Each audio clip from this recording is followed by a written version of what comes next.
Nick, what's the thought behind Field Notes here?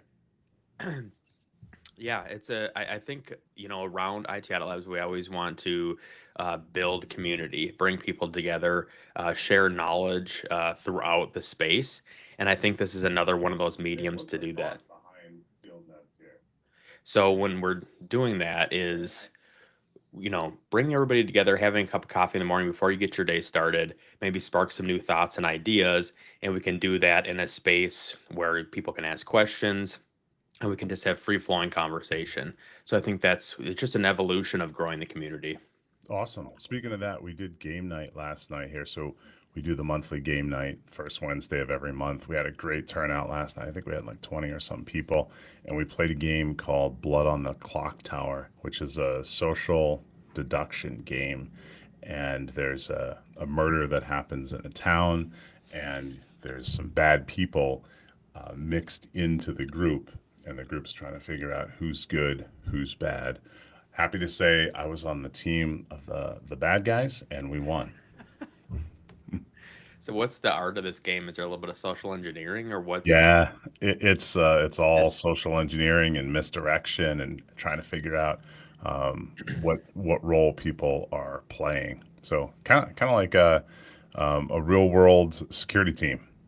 I got a couple of text messages from fellow game night attendees with some pictures of you guys playing, and I think they said it's a pretty intense game. It takes a long time. You're in the game for a while, so it's not a simple game to play. You're True. in it. Yeah, you're in it for a while. It took I think about 3.5 hours.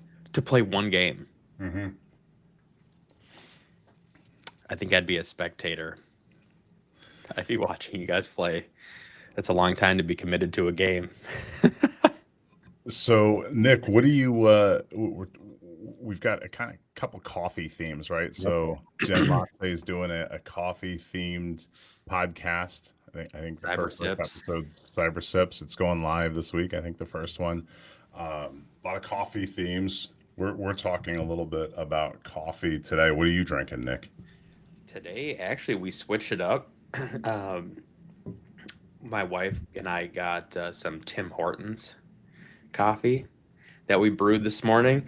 But I think the most important thing is drinking it out of our victory mug from the CTF not that long ago, if everybody remembers. So I thought I'd taste like victory would be the perfect theme of the morning. So the coffee's so. I mean, I prefer my Black Rifle coffee from America, but we'll give a nod to our neighbors to the north. But the cup is what we care about. Nice.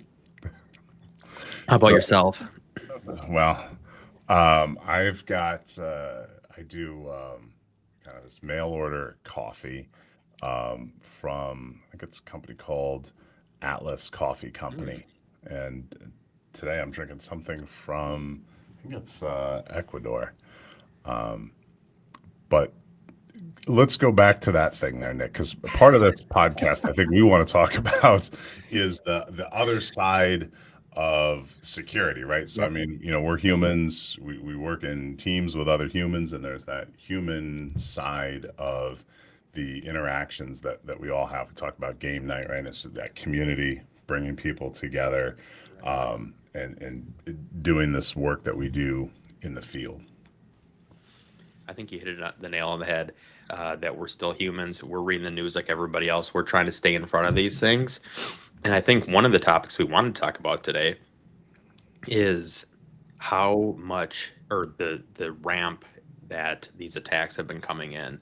I, Mm. I don't know if everybody shares the same thought as we do, but it seems over the past maybe year or less, a little less, it seems like the attacks or breaches. We hate to say the B word, but has picked up speed. Hmm. And so, kind of wanted to chat about that. There's a couple articles that we can spin off of that. There was one, I think it was from Nevada, and this was from a week ago or so, where the state offices shut down their networks because of an attack that they had. They closed the state offices, the websites are offline, the phone lines were offline, so they had a major outage. And then we had another one, Eric. I think you found both of these. There's another cybersecurity incident in Maryland affecting Metro Transit, where I think from what we were reading here, the mobility, all of MTA was shut down. They couldn't schedule new trips. They couldn't send trips. They couldn't take bookings for upcoming trips or and any existing trips that were currently happening. So they couldn't schedule anything. There was a major outage there. So obviously, big deals for both these states to be dealing with. Yeah, and we're coming off of the work here in Minnesota Yep. with the St. Paul breach and the ramifications of that are still being dealt with. And Nick, one of us was on the news a couple times talking about it. But and there's lots of things that you want to say, but you really can't say. The floor is yours. Well, oh boy.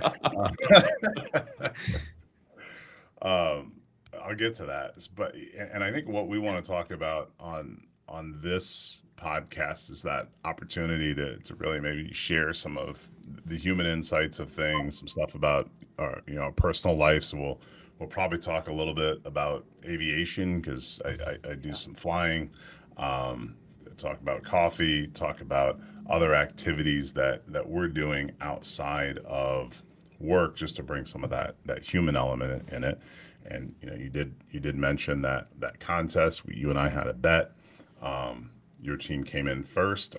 We did not. I don't remember exactly where we came in, but it wasn't first. And I think we're gonna have a rematch on that, aren't we, Nick? We're gonna figure out a time for a rematch. Yep, and we'll probably do the same thing we did last time. We won't train very much. We'll do our normal things. We'll come in and we'll try to take first again. Yeah. So you said you didn't train, but I heard that you had reached out to the CTF manufacturer and were This might be fake news, but continue. Let's hear it. you were getting some coaching. I can't say this is true. I can't say this is true. No, we do know the CTF owners though of this, but I can't say there was any communication with them prior to testing Interesting. or competition. Interesting. So on these breaches, right? It is frustrating that we don't learn what the IOCs or the indicators of Right. compromise are early on, right? We're in the space, we're working with customers, we're running teams in the space, Mhm. and it's really difficult to get information just as simply as what were the IOCs, what were you seeing, so that we can all react to it. And it's unfortunate that it seems 99% of the organizations involved in a breach clam up. And Nick, you were real close to the last one. Yep. You were working side by side with some of the folks on the mitigation piece. Did you have any direction that you really couldn't share what was going on at the time? I think we had a little bit. We had I don't want to say information that we couldn't share, but people were keeping things a little close to the vest because we were getting information siphoned to us. I would say broken comms, right? Like they were telling us some things, but we weren't getting clear guidance. So we had to go into a defensive posture because we had intersecting points with St. Paul. So, siphoning off some information, going to these meetings that were being set up by the state as well, and any other organization was welcome as well in the area that they could go to. But yeah, we didn't have, I wouldn't say we had special information, but some of our leaders were a little bit closer than I think others might have been allowed. Um, but I would agree. I think that was some of our, and this isn't just for the St. Paul incident. I think we see this a lot where, and you said it perfectly, they clam up. This information getting out, especially for organizations like us that are hosting or helping many different companies with their cybersecurity that have intersecting points. And this could be anybody, any breach besides St. Paul. And we need to get this information so we can understand what we need to secure, right? And then in return, if we know what the problem is, we can turn around and help the organization that's having a current issue. Yeah. And we've got close relationships with Homeland Security, CISA, FBI, with InfraGard, and Mhm. and even folks in those communities weren't getting great details about what was going on. I think we learned what the IOCs were maybe 12 hours before they were posted out by the BCA, or the Bureau of Criminal Apprehension, in sort of broadcast out to the people that are part of that group, which get those IOCs. I think we didn't really have much time to react to it either. So yeah, that is that's frustrating, and it's. And I think Evan Francone over at FR Secure a while ago was starting a series during the pandemic of, like, how do we fix a broken industry? And I think Hmm. this is one of the things that continues to be broken in the industry. It's just that lack of communication, where we're trying to help each other, right? CISO to Yep. CISO, and we're just not there yet. Yeah, you want to all band together in time of crisis. And do you have any thoughts on why that would be? Or do you think it's fear of public, people coming out saying, why did this happen? What's happening, or what are you doing about it? Or are they just not prepared for that conversation at all? So at a previous organization that I was a fractional CISO of, I'd been there for 3 or 4 years. During that time, we were involved in a breach. It was one of our partners w- was breached. They had some of our data. That data was getting, they had gotten ransomed. They were real closed off about exactly what was happening. And subsequently they did share how the threat actors got in, and but it was the way in which the organization that I was involved with reacted was interesting, right? It was just tons of internal meetings about, not just on the technical side, about how do we make sure that the data that could have been exfiltrated didn't contain any sensitive information, or it was all encrypted, or what have you. But it was just around the communications out. What are we going to say? Who's going to say it? How do we say it? I probably spent in the first week, it was probably a 70-hour work week.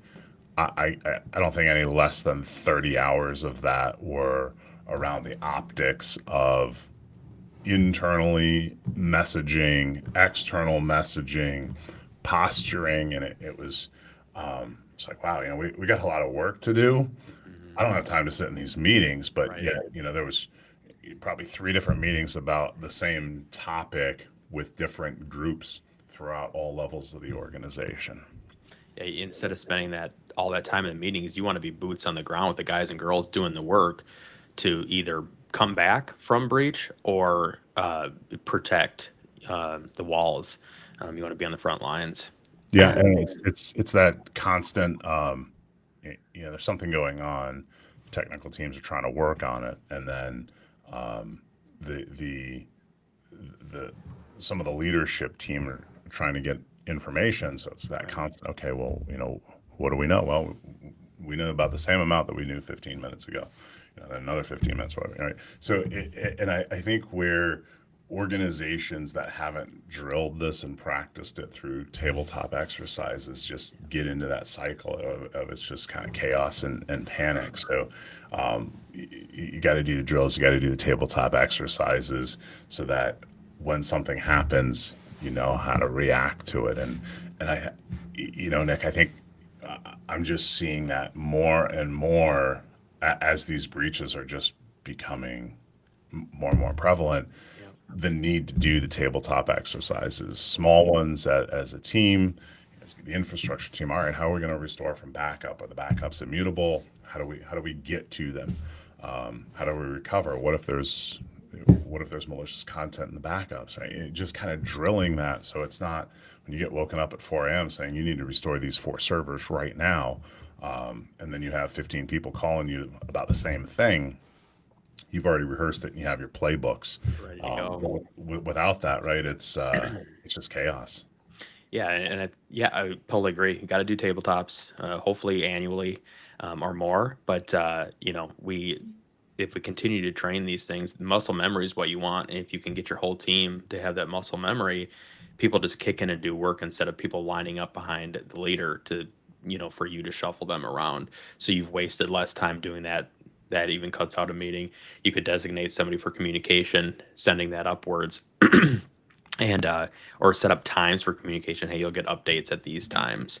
But you kind of led me to something I was thinking about last night, and I was thinking about the culture we're in for cybersecurity, and I kind of came up with this loose quote, but it was, and I wrote it down here, and I was thinking security isn't about building higher walls. Mm, It's about knowing somebody's already inside and being ready for them. mm, And I think mhm, that is exactly what we need to be doing is, practicing assume breaches that potentially somebody's already inside, but we're so confident in our systems and our operators that we're always ready for something.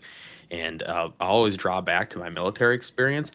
We trained constantly, always doing training missions in the field, live fire training, so you're ready. You don't just get sent somewhere into harm's way not knowing those weapon systems or tactics that we would use in that theater. mm, So it's the same thing here. We have a good threat landscape of previous IOCs and what we can do to be training, and we need to do that. So we can come in with a tabletop exercise to any organization and help them train, but we mm, need to be talking to everybody at that organization, not just the operators. You want to train and practice with them, but also talking to the people, around the organization, the janitor, to see, what they know and what they can do, and help, and getting people in these right sections to do the good work that they can do to help out with in time of crisis.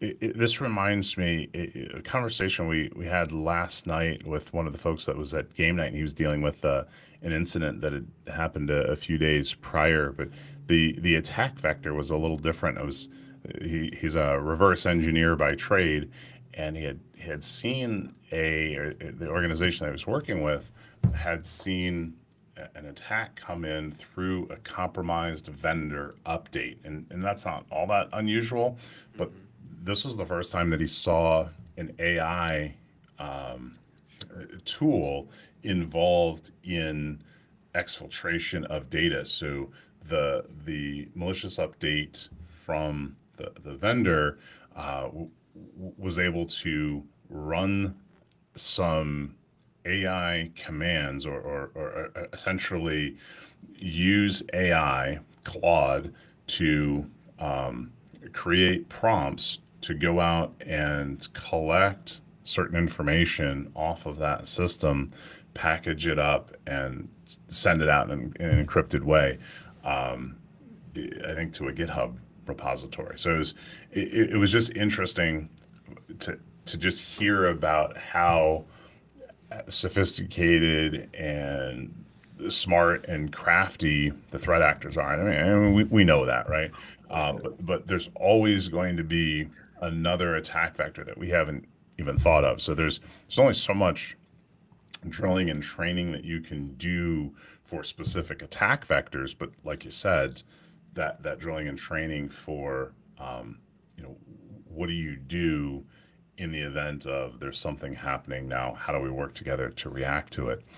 And Nick, I'll leave with a story that this kind of reminded me of from my childhood. Um, I was raised by my mom, and she was going to getting higher education, going through her bachelor's or associates, and then bachelor's, and then eventually her master's degree. And at the time, going back and forth between the coasts to go to the college that she wanted to go to. And I don't know, I traveled a ton. I think I maybe 16 times before I graduated college. It was just a ton of back and forth between the East Coast and the West Coast, because we had some relatives on the West Coast. And I was a little kid at the time of this story, but we're traveling from, I think it was Maryland at the time, or maybe I was in third grade, and we're traveling to California over the summer, and driving older older Chevy, pulling a U-Haul, going across the country. Just my mom and I. I'm real young, and we would always drive sun up to sundown, find a hotel, and stay the night, get up bright and early. And as a kid driving 13 hours a day, it's really boring, right? So I'd always be like, all right, when are we going to stop? And this is before satellites or commercially available satellites and navigation systems. So it's all paper maps. It's the Rand McNally map book. And we're driving across, I think it was Wyoming, and it gets pitch dark at night, as you can imagine, right? You're in between towns, and it's just a really dark road. And I think we were trying to get to, there's a place called Little America, which is like this big gas station, like I don't know, 100 or so pumps or something crazy. But anyway, we're probably like 45 minutes from there. The sun's down, and my mom's like, "Yeah, we're just going to get to this, to this stop." And there's a car in front of us, and in front of that car is a tractor trailer, and it's just the three of us, going on this black stretch of highway, and you could see the tractor trailer hit his brakes a couple times, right? And we're probably all going pretty fast, maybe 70, 80. And the tractor trailer then slams his brakes on, pulls across the highway, blocking both lanes. So cars coming, towards us, and there wasn't any. And then, us, and there's nobody behind us. And there's just the tractor trailer, the car in front, and then us. And then the driver of the tractor trailer gets out of the cab, and you can see all this in the headlights of the car in front of us. Reaches behind his seat, comes towards the car with a tire iron. Tink smashes out the left headlight of the car in front of us. Tink smashes out the right headlight of the car in front of us. Now there's no lights, just the brake lights of that car and our lights. And the truck's lights, which are across the highway, and the whole truck's kind of lit up with with their lights. But they the driver gets back in the cab, shuts the door, and drives off. And the way my mom tells the story is, we're just sitting there, right, just stunned, Shocked. shocked. And then finally, when the tractor trailer lights are way off in the distance, my mom pulls forward again and keeps driving. And at the time, you're like, well, do we help the people? Right? I was a little kid. She's a woman traveling alone with a little kid. What do you do? And we kept going, stayed way far behind the tractor trailer. But the point of the story is that car in front, one, didn't recognize that he was following the tractor trailer too close with his brights on, and the tractor trailer driver had enough of it. And, took care of the problem, right? But after we left, that person in that car, those people in that car, just then were stranded, with no lights, right? It's impossible to drive because it's just pitch dark. There's no street lights, right? It's just black highway. So then where's the playbook for that? Where there isn't one, and it just reminds me of, we get put into these situations like this all the time. How do we react to it? What do we do? And by situations like this, I don't mean a tractor trailer driver knocking out your headlights, but just the unexpected and the unknown, like the AI attacks that yesterday you wouldn't have even thought it was an attack vector, but here you are dealing with a vendor update that was a bad update. So it's just being able to plan for the unplanned. Semper Gumby, always flexible. Yeah, yeah, no, it's a good story that we can draw back to the things that we're doing, and repetition training. Invest in your operators. Make sure they're continuing to training that they can go during the day. practice, do CTFs, tabletop exercises. There's so many things that we can do, but we need to also train our staff. Phishing emails, right? Sending those things out, newsletters, all kinds of things we can do. But we're probably up on time here. Nick, let's get out of here. We got 8 o'clock. I do. And yeah, good one. We'll see you. When are we doing this? Is it monthly? I think we're gonna try monthly. We might play with the times too to see what everybody likes. We can do mornings, we can do afternoons. So we'll take a poll maybe from the audience and see if lunchtime or morning's better. Have a great day.